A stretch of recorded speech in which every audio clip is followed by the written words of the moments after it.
ਦੱਸਦੇ ਸਿੱਧੂ ਸਾਹਿਬ ਨਹੀਂ ਟਲਦੇ, ਹੁਣ ਅੱਡ ਧਰਨਾ ਦੇਦਾ ਤੇ ਆਪ ਵਾਲੇ ਵੀ ਲਪੇਟੇ 'ਚ ਲੈ ਲਏ ਆ। ਹਾਂ ਦੇਖੋ, ਨਹੀਂ ਟਲਦਾ ਤਾਂ ਫਿਰ ਰਾਜੇ ਵੜਿੰਗ ਨੂੰ ਕਹਿ ਦੇਣਾ ਚਾਹੀਦਾ ਟਲ ਜਾ ਵੇ ਬਦਮਾਸ਼ਾ ਟਲ ਜਾ। ਜੀ ਗਾਣਾ ਅੱਜ ਕੱਲ ਬੜਾ ਚੱਲਦਾ ਪਿਆ, ਸੋ ਇਸ ਤਰ੍ਹਾਂ ਹੀ ਹੈ ਕਿ ਫਿਰ ਕਹਿ ਦੇਣਾ ਚਾਹੀਦਾ। ਤੇ ਅੱਜ ਰਾਜਾ ਵੜਿੰਗ ਆਪਣੇ ਜ਼ਿਲ੍ਹੇ ਦੇ ਵਿੱਚ ਤੁਰਿਆ ਫਿਰਦਾ ਸੀਗਾ, ਇਸ ਦੌਰਾਨ ਉਹ ਕਹਿ ਵੀ ਗਿਆ ਕਿ ਮੈਂ ਇੱਥੇ ਨਹੀਂ ਚੱਲਣੀ। ਅਗਰ ਚੱਲੀ ਤੇ ਜਾਂਦੀ ਹੈ ਜੀ, ਇਹ ਮੈਂ ਜਿਨ੍ਹਾਂ ਨੂੰ ਕਹਿ ਰਹੇ ਆ ਕਿ ਉਹਨਾਂ ਦੇ ਵਿੱਚ ਕਾਂਗਰਸ ਦੇ ਅੰਦਰ ਹੀ ਇੱਕ ਪਾਰਟੀ ਚੱਲੀ ਜਾ ਰਹੀ ਹੈ। ਨਵਜੋਤ ਸਿੰਘ ਸਿੱਧੂ ਅਲੱਗ ਤੋਂ ਇੱਕ ਪਾਰਟੀ ਚਲਾ ਰਹੇ ਆ, ਇਹ ਦੇਖ ਪਾ ਰਹੇ ਆ ਜਾਂ ਨਹੀਂ ਦੇਖ ਪਾ ਰਹੇ, ਬਰਦਾਸ਼ਤ ਕਰ ਪਾ ਰਹੇ ਆ ਜਾਂ ਨਹੀਂ ਕਰ ਪਾ ਰਹੇ, ਪਰ ਇਸੇ ਤਰ੍ਹਾਂ ਹੀ ਚੱਲਦਾ ਪਿਆ ਸੀ ਜੋ ਨਜ਼ਰ ਆ ਰਿਹਾ। ਤਾਂ ਤਕਰੀਬਨ ਇਹੋ ਕੁਛ ਆ। ਜਿਹੜਾ ਸਿੱਧੂ ਦਾ ਧਰਨਾ ਸੀਗਾ ਉਹ ਬਿਜਲੀ ਨੂੰ ਲੈ ਕੇ ਆ। ਤਾਂ ਵੈਸੇ ਤੇ ਜੇ ਆਪਾਂ ਦੇਖੀਏ ਤਾਂ ਇਹਨਾਂ ਨੂੰ ਸਭ ਤੋਂ ਪਹਿਲਾਂ ਤੇ ਇਹ ਜ਼ਰੂਰ ਦੱਸਣਾ ਚਾਹੀਦਾ ਕਿ ਅੱਜ ਜੋ ਇਹ ਫਿਕਰ ਕੋਟ ਕਰਦੇ ਨੇ, ਜੋ ਇਹ ਅੰਕੜੇ ਦਿੰਦੇ ਨੇ, ਉਹ ਠੀਕ ਆ, ਵਾਜਬ ਹੈ, ਇਹਨਾਂ ਦੀਆਂ ਗੱਲਾਂ ਦੇ ਵਿੱਚ ਤਰਕ ਨੇ, ਇਹਨਾਂ ਦੀਆਂ ਗੱਲਾਂ ਦੇ ਵਿੱਚ ਦਰ ਹਕੀਕਤ ਹੈ, ਸਭ ਕੁਝ ਹੈ। ਪਰੰਤੂ ਮਸਲਾ ਤੇ ਇਹ ਹੈ ਨਾ ਕਿ 5 ਸਾਲ ਕਾਂਗਰਸ ਦੀ ਸਰਕਾਰ ਰਹੀ, ਜਿਹਨੂੰ ਤੁਸੀਂ ਮਾਫੀਆ ਰਾਜ ਵੀ ਕਹਿ ਦਿੰਦੇ ਹੋ, ਉਰਫ ਜਿੱਦਾਂ ਐਲੀਅਸ ਨਾਮ ਰੱਖਿਆ ਇਹਨਾਂ ਨੇ ਮਾਫੀਆ ਰਾਜ।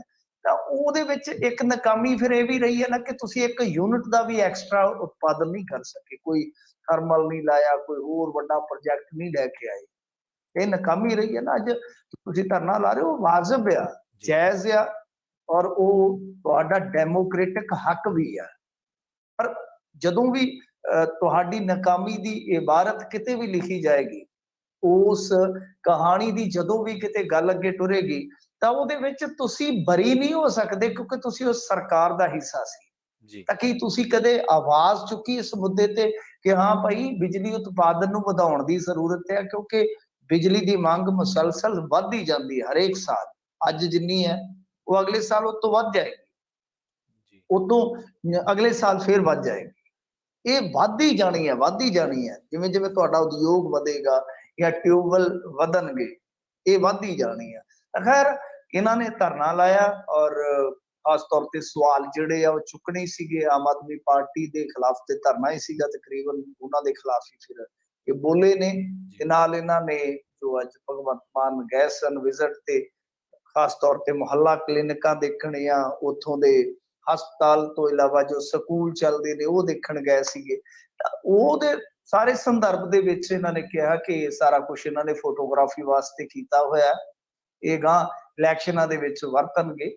ਤਾਂ ਇਸ ਟਾਈਮ ਜ਼ਰੂਰਤ ਹੈ ਕਿ ਪੰਜਾਬ ਵੱਲ ਵੇਖਿਆ ਜਾਵੇ, ਜੋ ਇਹ ਬਿਜਲੀ ਸੰਕਟ ਆ ਇਹਦੇ ਚੋਂ ਨਿਕਲਿਆ ਜਾਵੇ। ਹੋਰ ਵੀ ਕਈ ਗੱਲਾਂ ਉਹਨਾਂ ਨੇ ਕਹੀਆਂ, ਖੈਰ ਜੇ ਆਪਾਂ ਉਧਰ ਜਾਵਾਂਗੇ ਤਾਂ ਬਹੁਤ ਲੰਬੀ ਚੌੜੀ ਗੱਲਬਾਤ ਹੋ ਜਾਏਗੀ, ਕਿਉਂਕਿ ਕਾਫੀ ਵੱਡੀ ਉਹਨਾਂ ਦੀ ਬਾਈਟ ਸੀਗੀ ਜਿਹੜੀ ਮੀਡੀਆ ਨੂੰ ਉਹਨਾਂ ਨੇ ਦਿੱਤੀ ਹੈ।